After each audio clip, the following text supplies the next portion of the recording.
салааднаас ч бага калоритой хоолорлуулагч уургийн ундаа TechFit Monster 1992 оны зус сарын баярын өдөр 3 настай Aaron гээд хүү баярын бэлгээ задлаад байж ах үеийг нь Michael гээд аав нь камераар бичлэг хийсэн байдаг.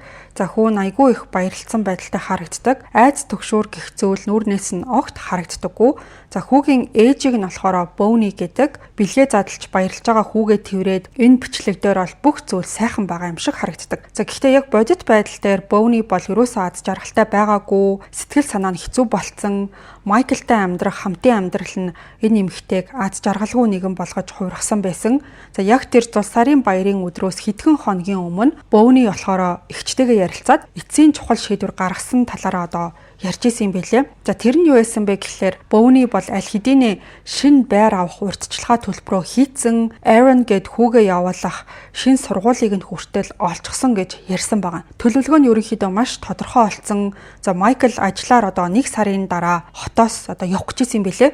Тэр үеэр нь хүүгээ аваад одоо бүр мөсөн явахаар шийдсэн байсан. Харамсалтай нь яг тэгж бодож исэн зүйлээ хийхээс нь яг 2-7 хоногийн өмнө нэг аимшигтай зүйл бол түүнд тохиолдсон. 1992 оны 1 сарын 7-ны шөнийн 3 цагийн үед Bonnie-гийн эгч Liz гэдэг эмэгтэй нэг муухай одоо зүүдэлсэн юм байна л та. Тэгээ зүүдэндээ тэр бол Bonnie-г харсан. Нэг л тийм эвгүй зүүдэлснийг хэлэхгүй сэтгэл санаа нь айгүй тийм эвгүй байдалтай өглөөг бол ухцсан.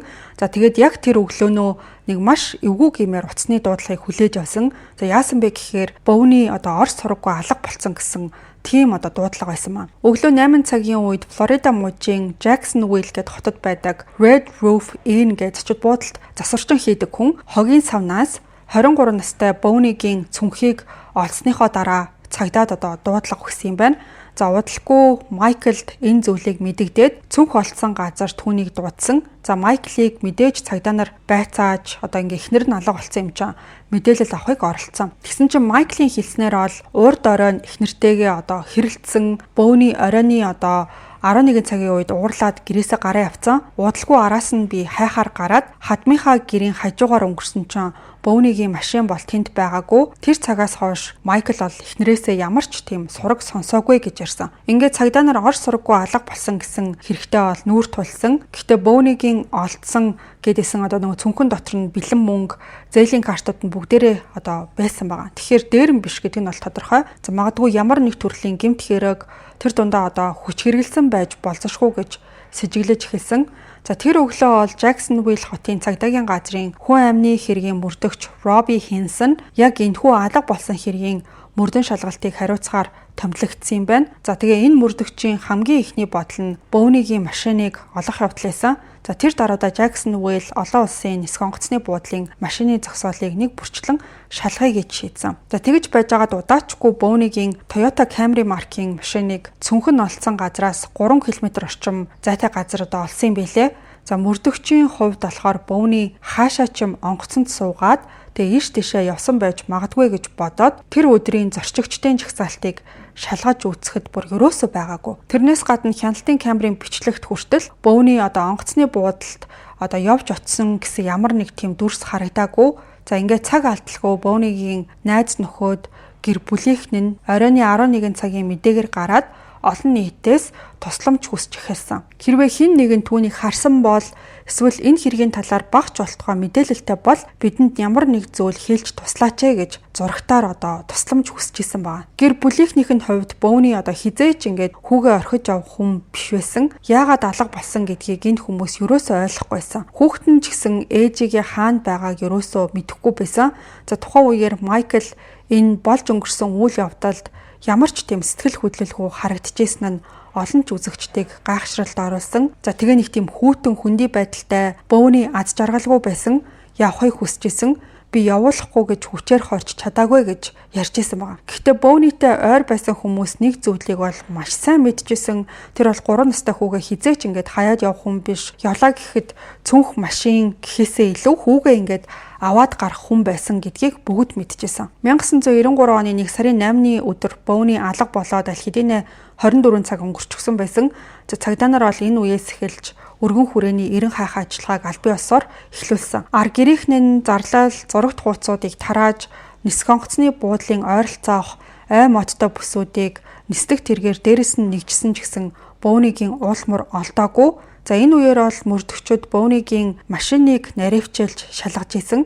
За тэгээд жолоочийн талд эрэгтэй хүний 44 ресмерийн пүүцний мөр илрүүлсэн. Мөр нь бол бүрэн бүтэн үлдсэн байсан болохоор машиныг хамгийн сүүлд жолоочсон хүн энэ мөрийг үлдээсэн байх магадлал өндөр гэдгийг илтгэжсэн. Тэрнээс гадна жолоочийн суудал Бөөний шиг нуруутай эмэгтэйд бол хитрхи тийм хойш нь татагдсан гэмээр байдалтай байсан. За өөрөөр хэлэх юм бол хамгийн сүүлд тэр суудалд суусан хүн Бөөнийгоос бол хамаагүй өндөр хүн байсан гэсэн үг. Мөрдөгч Робби Хенсон болон түүний багийнхан Майкл Бөөний хоёрын гэрийг нэгжих зөвшөөрлийг бол гаргуулж авч чадсан. За тэдний хайжсэн зүйл нь гэмт хэрэг гарсан байх магадлалтай ямар нэг нотлохоо эсвэл тэмцэлсэн ч юм уу зодтолцсон уул мөрийг олох явдал байсан. За гэхдээ харамсалтай нь тийм зүйл юусоо олдоогүй. Мөрдөгчийн хувьд нэг санаа байсан нь юу вэ гэхээр Бөөний алга болсон шөнө гэрт нь яг юу болж өнгөрснийг хэлж чадах хүн нь ээжигээ алдсан 3 настай хүү гэж бодсон. За ингээд энэ зүйл мөрдөн шалгалтын авцыг бүхэлд нь өөрчилж чадсан шин эргэлт болж өгсөн. Хэрвээ хүү үнэхээр үнэн ярьж байгаа бол түүний хэлсэн үгийг батлах нотлохоо гэрээс нь олдох ёстой байсан. За ингээд Aaron гэх жоохон хүү хэргийн хамгийн чухал гэрч болж хувирсан. Мөрдөгч Робби Хенсон хүүхэд хамгааллын албаны ажилтнаар 3 настай Aaronтай ярилцлага хийлгээд ямар мэдээлэл хэлж чадах нь гэсэн ажлыг бол үндсэндээ даалгасан. Бөөний алга болоод 48 цагч болоогүй хахад хүүхэд хамгааллын ажилтан хүүтэй ол ярилцсан. За энэ ярианы үеэр Aaron өөрөө гинэт яриад эхэлсэн. Ерөөсөө юм асуугаагүй байхт гэсэн үг шүү дээ. Аав ээжийг буутсан гэж хэлэхээр нь юугаар буутсан гэж асуусан чинь буугаар гэж хариулсан маа. Яг тэр аимшигтай харсан зүйлийнхээ тухай ярихдаа тийм шивнж байгаа юм шиг нам дуугаар ярьж исэн. Ээж нь ямар хувцастай байсан бэ гэж асуусан чинь улаан цус гэж хариулсан. За аав ээжийг нь хаана аваачсан бэ гэд асуусан чинь нууц газар гэж хэлсэн. Ингээд энэ мэдээллийг сонссны дараа мөрдөгчд Майкл Бөөнигийн цогцыг гэрийнхээ арын хашаанд булсан байж магадгүй гэж үзсэн. За тэгээ эдлэн газрыг бүхэлд нь нэгжиж саяхан ухсан юм шиг харагдаж байгаа хөрс байгаа эсхийг шалгасан. За нилээн нягт шалгасан ч гэсэн юу ч олдоогүй. Саяхан сэндээчсэн юм шиг харагдах газар огт байгаагүй. За ингээд мөрдөгчдийн хувьд бол хурдталд орсон маа. Бие цогц нь байхгүй, гэмт хэрэг болсон гэх газаргүй ийм нөхцөл байдалд Майклийг яллах ямар ч боломж угаасаа байгаагүй. Мужийн прокурор ч гэсэн нотлох баримт хангалтгүй гэж үзсэн. За бас 3 настай хүүхдийн яриаг албан ёсоор гэрчийн мэдүүлгээр авах боломжгүй байсан. За бас шүүх танхимд гэрчийн суудалд суулгах боломжгүй байдаг юм байна. Хамгийн гол нь цогцос байхгүй тохиолдолд прокурорууд тангарахтны бүрэлдэхүүнийг Майкл буруутай гэж үнэмшүүлэхэд маш хэцүү байх байсан. За тэрнээс гадна чухал зүйл нь юу байсан бэ гэхээр хэрвээ хэргийг шүүхэд шилжүүлээд тэгээ Майкл цагаатгагдчих юм бол нэг хэрэгт 2 дахь удаага шүүх тийм боломжгүй болчт юм байна л та. Тэгэхээр яалтчгүй Майклд бол албан ёсоор яалт тулгаж ингээд чадаагүй юм билээ. За мөрдөгч Робби Хенсон Aaron-ы хэлсэн зүйлийг харгалзаж үзээд хүүг аавынх нь асрамжинд үлдээх юм бол аюулд өртөж болзошгүй гэж үзсэн юм билээ. Тэгээд төрийн байгууллагын зүгээс Aaron-ыг Майклийн асрамжаас бүр мөсөн болиулаад Бөөнигийн эгч Лизийн асрамжинд шилжүүлсэн. За гэхдээ нэг асуудал бол эндээс гарч ирсэн. За шүүхийн шийдвэрээр Майкл 7 хоногт 2 удаа хүүтэйгээ уулзах эрхтэй байсан юм байна л та. Өөрөөр хэлэх юм бол дүүг нь Майкл алсан гэдэгт дотроо бат итгэжсэн хүн гэрлүүгээ 7 хоногт 2 удаа оруулж хүүхэдтэй нь уулзуулах тийм шаардлагатай болсон гэсэн үг. Уулзалтын өдөр болонгууд Aaron аавыгаа эрхийг мэдчихэд зан авир нь ногцом өөрчлөгддөг, уурлан, ойрлон, уйлна гэх мэт тогтворгүй болчдөг байсан. За Лиз бол чадах чинээгээрээ хүүг аргадаж тайвшруулах хэрэгтэй болдог болсон. За энэ зүйл бүр дандаа тавтагддаг. Заримдаа Майкл хүүгээ тэрч аваад чихэнд нь ямар нэг зүйл шивнээд Aaron тэр үед нь царай нь ингээл хувраал нэг л тийм тухгүй эвгүй байдаг байсан юм байна. Яг юу хэлээд байгааг нь юусоо хинч мэддэггүй. Нөө Лиз гэд ихчтэй ч гэсэн хүү бол ерөөсөө ярьдаггүй байсан маа. Төрсөн дүүгийнхаа хүүхдийг сайн харж хамгаална гэж Лиз бол боддог байсан болохоор Майкл ингэж байнга ирэх нь Aaron-д аюултай гэж үзсэн. За тэгэхээр бяцхан хүүг хамгаалах цорын ганц арга нь гэх юм бол өөр гэр бүлд үрчлүүлэх явдал байсан. Ингэснээр Майклийн уулзах эрх хүчингү болох боломжтой гэдгийг Лиз бол ингээд хуульч хүнээс мэдэж авсан байна. Лизийн ярьснаар бол би түүнийг өөрийн төрсөн хүүшгээ өсгөхийг маш их хүсэжсэн. Гэхдээ нүдэн дээр шаналж байгааг нь харах маш хэцүү байсан. Тэр давааг тис чадхаа болсон. Тийм болохоор хэцүү шийдвэр гаргахаас өөр аргагүй болсон гэж ярьсан байсан. Aaron-ыг 5 настай байх үед нь нэг гэр бүл үрчилж авахар болоод тэр бол нүүсэн. За яг ингээд одоо бүр ингээд өөрсдийн хүүхэд болгож урчилж авах биш. Одоо англиар бол одоо foster family гэж ярьдаг штэ. Асран хамгаалах гэр бүл гэх юм уу да. Тийм байдлаар одоо явахар болсон гэсэн үг. Liz шүүхэд хүсэлт гаргаад Aaron-ыг хамгаалалтанд байх ёстой гэрч гэж тогтоолгож чадсан болохоор өөрөө хүртэл түүний одоо яг хаана байгааг мэдэх эрхгүй болсон юм бэлээ. За өөрөөр хэлэх юм бол ингээд төрсөн дүүгийнхаа хүүхдээс салмааргүй ингээд өөрөө өсгмөр байгаа ч гэсэн ирээдүг нь бодоод ааваасаа хол аюулгүй орчинд өсч торнох нь хамгийн зөв шийдвэр гэж үзсэн. За өөрөө ч гэсэн дураараа очиж уулзах тийм ямар ч ирэхгүй юм шиг одоо болсон. Aaron-ы асран хамгаалагчид болох Jane Fraser, Ronnie Fraser гэд хоёр хүнд ч гэсэн хүүгийн өнгөрсөн амьдралын талаар бараг юу ч хэлээгүй. Ингэснээр хүү өнгөрснөө мартаад шинэ амьдралаа эхлүүлэх хамгийн тохиромжтой орчин нөхцөл үүснэ гэж үзсэн. Гэхдээ шинэ гэр бүлдээ очсноос ердөө 6 сарын дараа Aaron одоо нөгөө Jane гэд өргөж авсан ээжтэй нэг эвгүй түүхийг яриад эхэлсэн. За тэр нь юу байсан бэ гэхээр аав нь ээжийг нь бууцсан талаарх яриа байсан. Тэрийгээ бол уу ярьдаг. Тэгчээ цааш нь дэлгэрэнгүй зүйл өрөөсөө ярьдаггүй байсан. Сүүлдээ цаг хугацаа өнгөрөх тусмаа шинэ гэр бүлээхэндээ улам бүр нээлттэй болоод илүү их зүйл ярьдаг болсон. Тэгээ их зүйл ярьдаг байсан болохоор нөгөө өргөж авсан ээж нь бүгдийг нь бичиж тэмдэглэхээс өөр аргагүй болсон талаараа дурссан байсан. За яагаад одоо ингэжсэн бэ гэхээр тухайн бүх зүйлийг нэг тэмдэглэлийн дэвтэр дээр биччихэд тэгээ Aaron-ыг одоо эмчилжсэн сэтгэл зүйчт нь үзүүлдэг байсан юм байна. За тэгээ юу гэж ярьжсэн талаар нь одоо та бүхэнд хэлж өгье. Би аавыгаа өөр хүмүүсийг алаасаа гэж хүсэхгүй байна. Аав ээжийг алчсан. Тэгээ дараа нь бууга ус руу шидсэн. Тэр гүүрэн дээр зогсож исэн. Дараа нь төрөвчийг манай гэрийн ойролцоо байдаг хогийн савнд хайчихсан. Тэр ээжийг булсан. Бид нүхийг ухсан. Ингээд энэ тэмдэглэлийн дэвтэрт бичигдсэн Aaron-ы ярьсан зүйлүүд яг үнэндээ Bonnie-д юу тохиолдсон гэдгийг өгүүлэх цорын ганц дэлгэрэнгүй тэмдэглэл болсон. Бас Aaron 3 настай байх үедээ болсон үйл явдлыг бараг бүгдийг нь өөрийн нүдэрээ харсан гэдгийг нь тодорхой харуулж байсан. Ээжийг манд буудах үед би зочны өрөөнд цонхороо хараа зогсож исэн. Би үлми дээрээ зогсоод харж исэн. Аав ээжийг буудахыг би харсан. Үгүй бити буудаач тэр чинь миний ээж штэ гэж би дотроо бодсон. Аав ээжийн төрөвчийг машиндаа авч явсан. Би машины урд суудалд хүүхдийн хамгаалалтын суудалтаа сууж исэн гэж ярьсан. Бас энэ болгоныг нь дэвтэрт нь бол бичиж үлдээсэн юм билээ. За хүү яг юу болсныг яг таг бол одоо ингэ мэдчихсэн байгаа. Гэхдээ ээжигээ хаана байгааг бол огт мэдгүй хэлж өгч чадаагүй. Тэмдэглэлийн дэвтэр дээр Aaron-ы зурсан зурагч бас байдаг. Зурган дээр болохоор ээж нь одоо ийм юупг өмссөн аавынх нь урд зогсож байгаа байдлаар харагддаг. За аав нь болохоор гартаа буу бариад яг ээж рүү чиглүүлсэн одоо тийм зураг байсан маа. Өргөж авсан ээж нь бас сэтгэл зүйч одоо хүүд хандаж за энэ чиний санаж байгаа маш чухал дурсамж. Гэхдээ аимшигтэй дурсамж. Ийм дурсамжтай үйлцэнд харамсаж байна гэж хэлж байгаа видео дүрс бас байлаа. За тэгэхээр Aaron-ы ярьсан түүх болсон явдлыг маш тодорхой дүрсэлж харуулж исэн ч гэсэн Майклыг эрүүгийн хэрэгт татах хангалттай нотлох баримт олдоогүй одоо хിവэрэ байсан. Тийм болохоор тухайн үед Aaron-ы асран хамгаалагчид өөрсдийнх нь хийх ёстой ганц зүйл нь гэх юм бол хүүд энгийн одоо аз жаргалтай хүүхэд насыг бүрдүүлж чадах чинээгээр халамжлах явдал байсан. Aaron хаяа тэр өргөж авсан ээжтэй хоёулаа манай ээжийг хай гэж хэлдэг байсан байгаа. Тэгэх болгонд нь бууж өгөхгүй Aaron-ыг машиндаа суулгаад бөөнийг хайхаар явдаг байсан. За үнэхээр хин хин нь шантраагүй. Нэг удаа ээжийг хай гэж хэлэхээр нь тгийгээд машин руугаа явсан ч Aaron гинт арын хашаалуугүйгээд тэгээд хайчих цаан гэж асуусан ч хүр заавъя гэж хариулсан. Ээжийг нь булсан гэдгийг тэр бол мэдчихсэн. Гэхдээ яг хаана булсан гэдгийг бол огт санахгүй байсан. Ер нь хүүгийн амьдрал ийм байдалтай хэцүүхэн үргэлжилжсэн. За Bonnie алга болсноос хойш 3 жилийн дараа Jacksonville хотын цагдаагийн газарт нэг нэрээ нууцлсан захиа очсон юм билээ.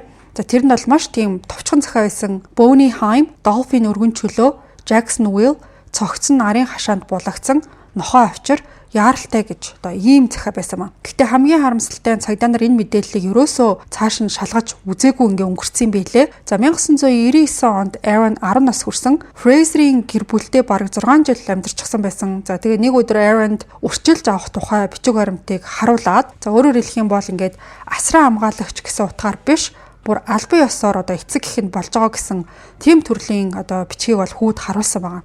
Aaron бол энэнд нь маш их баярлсан. Тэр гэртээ бас гэрээхэндээ ч гэсэн маш их тассан байсан. Өөрөө энэ талаар юу гэж ярьсан байдаг вэ гэхээр тэд нар үнэхээр гайхалтай хүмүүс. Энэ бол миний амьдралд тохиолдсон хамгийн сайхан зүйл байсан гэж ярьсан байсан. Өрчилж авах асуудлыг хууль ёсоор баталгаажуулахын тулд Liz гээд нөгөө ээжийнх нь эгч нь шүүхэд хандаад төрсөн дүү Bonnie-го нас барсан гэж тооцоолох шийдвэрийг гаргуулж авсан юм байна. За бас Майклийг эцэг нь байх эрхийг бүрэн хүчингүй болгосон. Ингэснээр Aaron Haim албан ёсоор Aaron Fraser гэдэг нэртэй болсон юм байна. TechFit Monster уургийн ундаа энэ удаагийн дугаартай хамтран ажиллаж байна. За энэхүү эрүүл мэндийн ундаа уургийн хэрэгцээг танд нөхөж өгснөөр жингээ барихыг хичээж байгаа калори багтай хоол сонгохыг хүсдэг, өлсөхгүйгээр турах зорилготой уураг дутагддаг хүн болгонд онцгой ач холбогдолтой. 43 г уурагтай шоколад, банантай төрөл нь 45 г цэвэр уурагтай болж шинжлэгдсэн байгаа. За тэрнээс гадна 10 сарын 1-ний өдрийг хүртэл TechFit.mn вебсайт дээрээ хямдралтай үнээр бүтээгдэхүүнээ та бүхэнд санал болгож байна. Бас дээрэс нь купон код хэсэгт нь жижиг үсгээр Crime Podcast гэж бичээд нэмж 5% хөнгөлүүлэх боломжтой болсон. Шууд авч хэрэглэх бол CU-гийн бүх салбараар TechFit Monster уургийн ундаа маань худалдаалагдж байгаа. Энгийн ундаа биш, эрүүл мэндийн ундааг хэрэглээндээ оруулж заншаарай. За ингээд хэдүүлээ дугаарлууга буцаад оръё.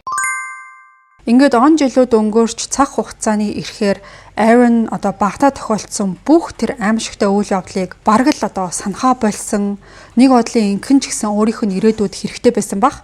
Тэр бол төрсөн ээжийнхээ талаар байнга боддог байсан ч гэсэн ээжтэйгээ холбоотой тийм бодит дурсамжууд нь бараг бүрэн арилсан. Өөрөө хүсэггүй байхад нь ингээд арилсан гэсэн үг шүү дээ. Нэг бодлын бол ингээд маш харамсалтай. За дугаарыг эхэнд яригдчихсэн зул сарын үеэрх бичлэгийг сүүлд Aaron үзсэн ч гэсэн түүний хувьд ингээд ямар ч дурсамж нь сэргээгүй, яг л өөр хүний бичлэг үзэж байгаа юм шиг санагдсан байна. Өөрөө буцаж санахыг ингээд маш их хичээжсэн ч гэсэн юу болсон талаарх бодол дурсамж огт байхгүй, өөрөөс нь салангад тусдаа тийм хүндийд хүүтэн болцсон юм шиг мэдэрчээсэн. Тэгэж байжгаад Aaron 18 нас хүрэх үедээ бага насныхаа дурсамжийг буцааж сэргээхээр шийдсэн.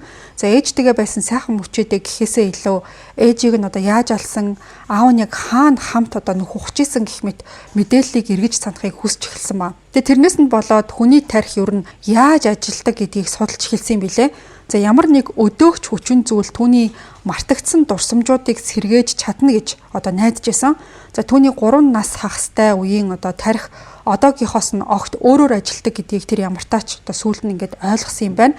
Тийм болохоор тухайн дурсамжууд эргээд сэргэлээж гисэн өнөөдрийн тархинд нь утгагүй санагдаж магадгүй юм байна гэдгийг тэр ойлгосон. Ингээд энэ үеэр түүний төрсөн аав Майкл нь эрх чөлөөтэй амьдарсан хിവэрэ байсан. Ээжийнхэн цогцос олдоогүй цагт түүнийг ямар ч хэрэгт яллах боломжгүй хിവэрэ байсан. Шудраг ёс тогтоох цорын ганц найдвар нь Aaron ээжийнхээ цогцыг хаана буусныг санах явдал байсан. Гэхдээ цаг хугацаа өнгөрсөн ч гэсэн ямар ч ахиц гараагүй. За хурмынхан өдөр Aaron бол төрсөн ээж нь амьд байсан бол ямар их баярлах байсан болоо гэж урд урдныхаасаа илүү хүчтэй мэдэрсэн талаараа дурсан ярьсан байдаг.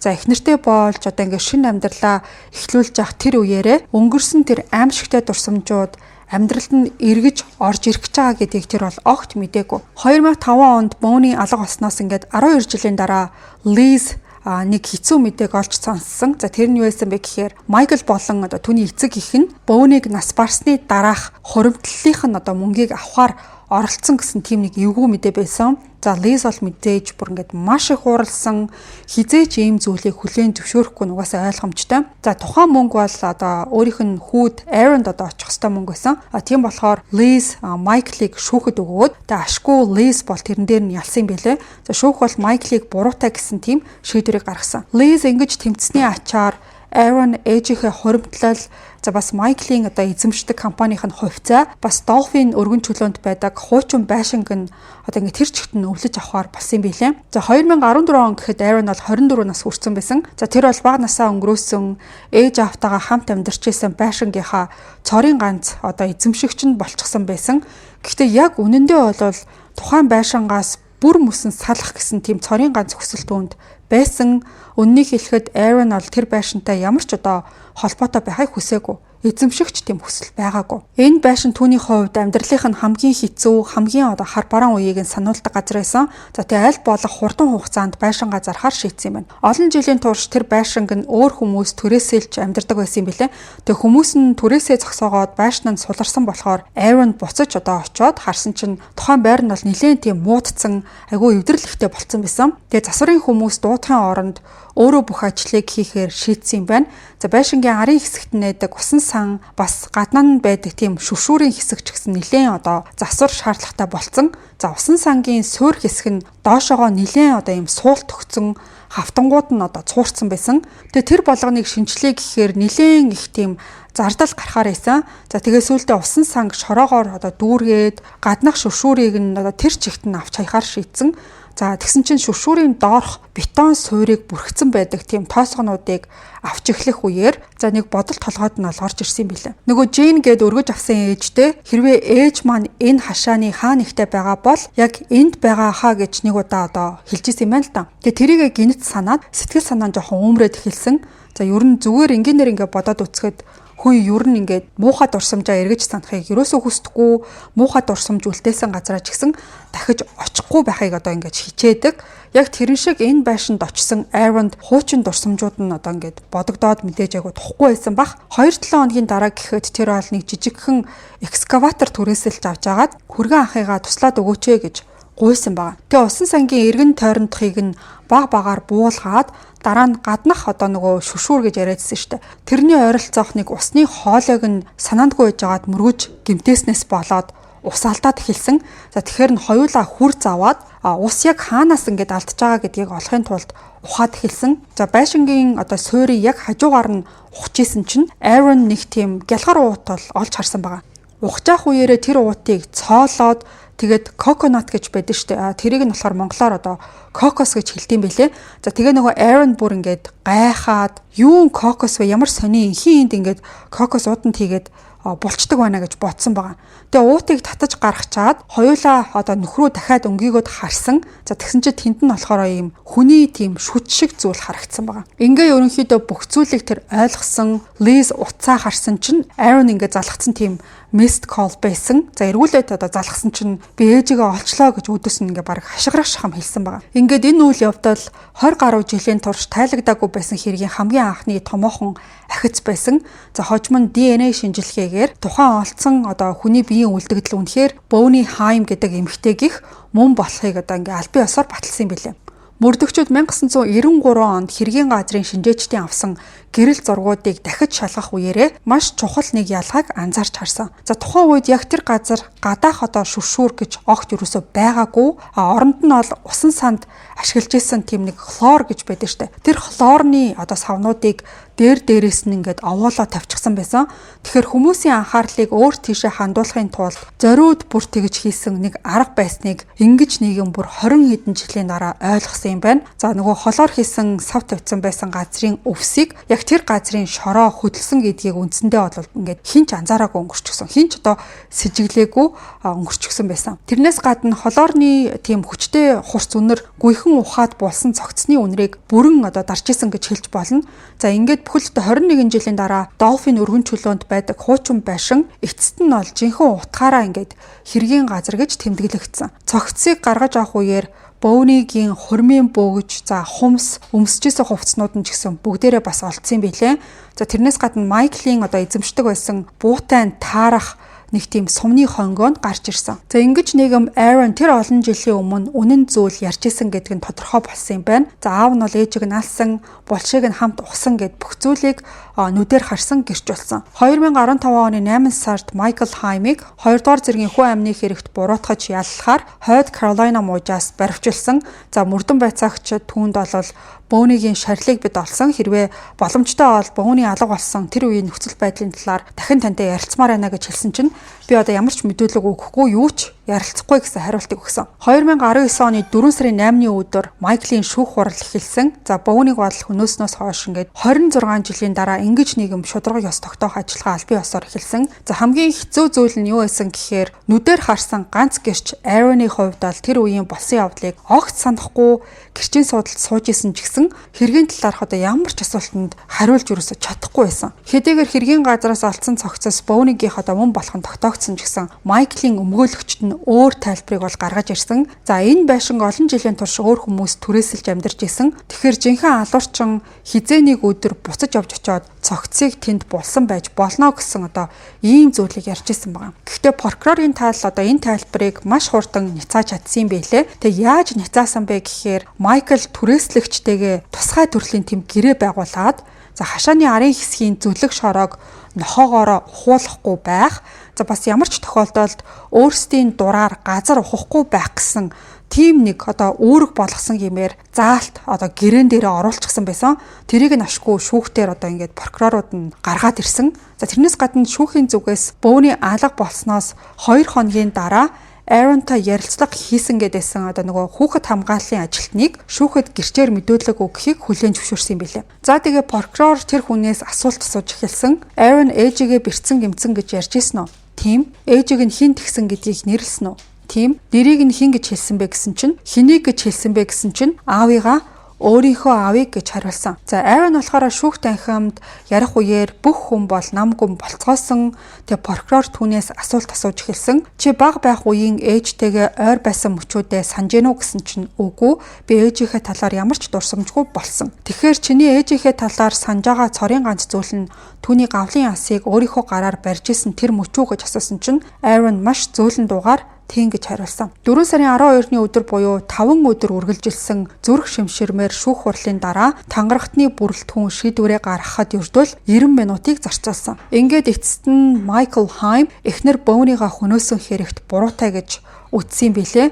За бас тэр 3 настай хүүгийнхээ нүдэн дээр энэ гэмт хэргийг үйлдсэн гэдэг нь ч тогтоогдсон. Ялын хэмжээг сонсохын тулд дахиад 1 сар хүлээх шаардлагатай болсон. За хамгийн сүүлд одоо шүүхийн шийдвэрийг уншиж дууссаны дараа Aaron бол нэг чухал одоо тийм хүсэлт гаргаж өөрийн бичсэн мэдээлэлээ унших боломж олгосон юм билээ. За тэр үеэр бол шүүх танхимд байсан бүх хүн энэ хэрэг түүний амьдралд бүр ямар аимшигтай уулмар үлдээсэн гэдгийг баг ингээ анхны удаа үнэнгээсээ ойлгосон гэж хэлж болно. За ингээ та бүхэнд Aaron-ы ярьсан зүйлийг одоо хүргэе. Надаас хүмүүс байнга л Майкл буруутай тогтоогдчихлоо. Чи баярлж байгаа бидтэй гэж асуудаг. Гэхдээ би ерөөсөө тийм зүйл мэдрээгүй. Миний ээж хэдийнэ нас барчихсан. Би насан туршдаа арилахгүй сорвтой үлдсэн. Ээжигээ алдахыг өөрийн нүдээр харсан тэр аимшигтай үе миний сэтгэлд хизээч арилахгүй шарахыг үлдээсэн. Би олон жилийн турш дэрэн доороо тоосго хийж унтдаг байсан. Шүн хин нэгэн орж ирэх юм бол өөрийгөө хамгаалах хэрэгтэй гэж үргэлж боддог байсан. Амьдралд маань хэцүү үе тохиолдох болгонд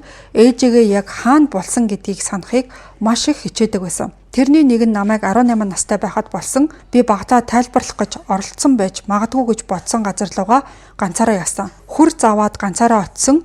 Мэдээж юу ч олдоогүй. Би бүх амьдралынхаа турш ээжигээ хайсан.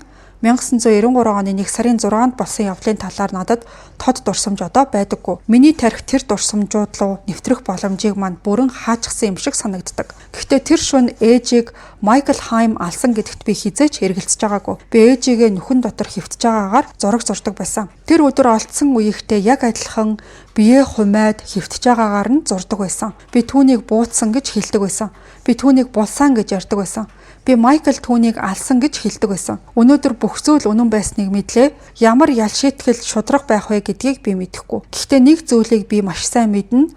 Майкл эрх чөлөөтэй явж исэн өдөр болгон нэг л өдөр тэр над дээр ирээд өөрийнх нь хэлж ийсэнчлэн намайгч бас алахгүй гэж би айж амьдэрсэн. 2015 оны 8 сарын 24-нд Майкл баригдах үед л би анх удаа багч болов тайвширсан. Тийм болохоор Майклд ахиж хизээж түүнтэй таарахгүй гэж айхгүй байхаар хэмжээний ял оноож өгөөч гэж шүүхээс хүсэж чинь хамгийн чухал нь би өөрийгөө ч гэр бүлийнхээ хэнийгч аюул учруулахгүй гэж айж амьдраасаа гэж хүсэхгүй байна. Энийг баталгаажуулах цорын ганц арга нь тэр насан туршдаа шоронд байх явдлаа гэж би бодож гинөө гэж ярьсан байсан. За ингээд 2019 оны 5 сарын 21-ний өдөр Aaron-ы хүсэл нь бол биелсэн байгаа.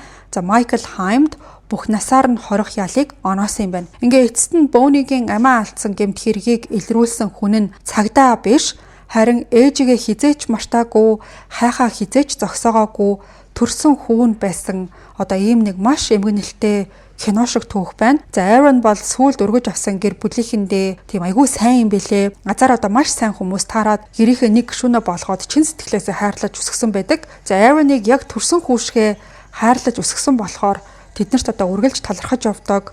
Тэгээ өөрийнх нь ярьснараа бол тэд нар үнэхээр онцгой хүмүүс, ёс суртахуун, зан чанар нь гайхалтай хүмүүс. Тэд намайг алгаад илгээд төрсөн хүүшгээ хайрлсан.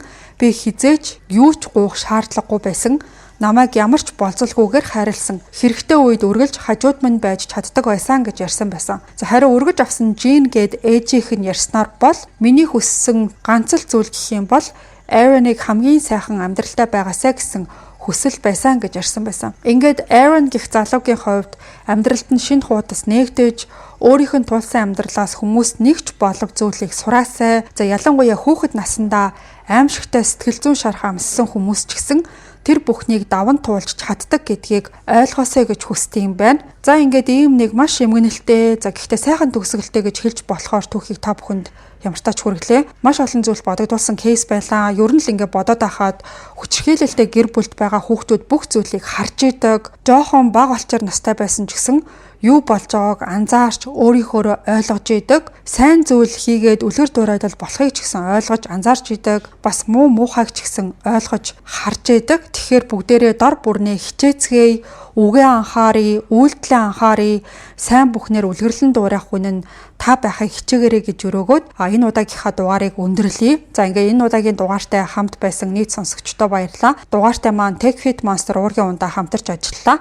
Та бүхэн энэхүү эрүүл мэндийн ундааг CU-гийн бүх салбараас худалдаж авах боломжтой. Энгийн ундаа биш, эрүүл мэндийн ундааг хэрэглээндээ оруулж заншаарай. Бүгдээрээ хагасаа өдөр бас нэгэн сонирхолтой дугаараар эргээд уулзъя.